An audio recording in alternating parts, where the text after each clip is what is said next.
الفيرسي دي جور بتاعة البولس بتاع بكرة من رسالة تيموثاوس الأولى بخميار تيموتي شابيتر 3 فيرسي 15 بيقول أنك منذ الطفولية تعرف الكتب المقدسة القادرة أن تحكمك للخلاص. بولس بيقول لتيموثاوس كده هو أنت من صغرك وأنت تعرف الكتب المقدسة اللي ادت لك الحكمة تحكمك، يعني ادت لك الحكمة. Depuis ton enfance, tu connais les saintes écritures, elles peuvent te donner la vraie sagesse. الكتاب المقدس حبايبي هو مصدر للحكمة. يعني Saint Paul, il parle de la Bible comme une source fondamentale de sagesse.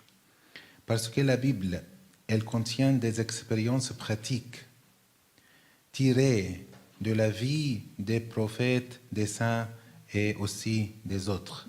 الكتاب المقدس فيه دروس عملية وخبرات عملية متاخدة من حياة القديسين والأنبياء وحتى من حياة الأشرار. كل ده دروس زي ما قال في حتة تانية، كل ما كتب لأجل تعليمنا. الكتاب المقدس كتاب أمين، ذكر لنا كل شيء حتى الخطايا.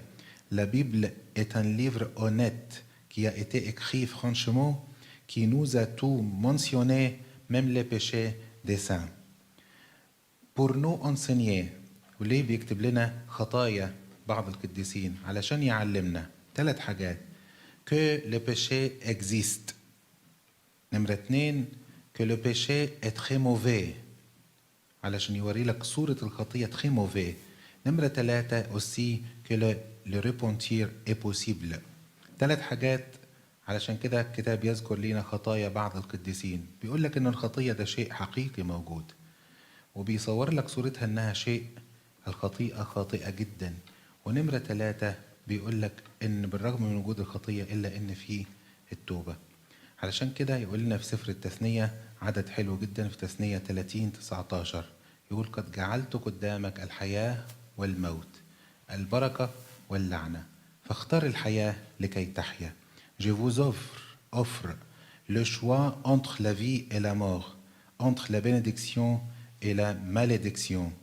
Choisissez donc la vie afin que vous viviez.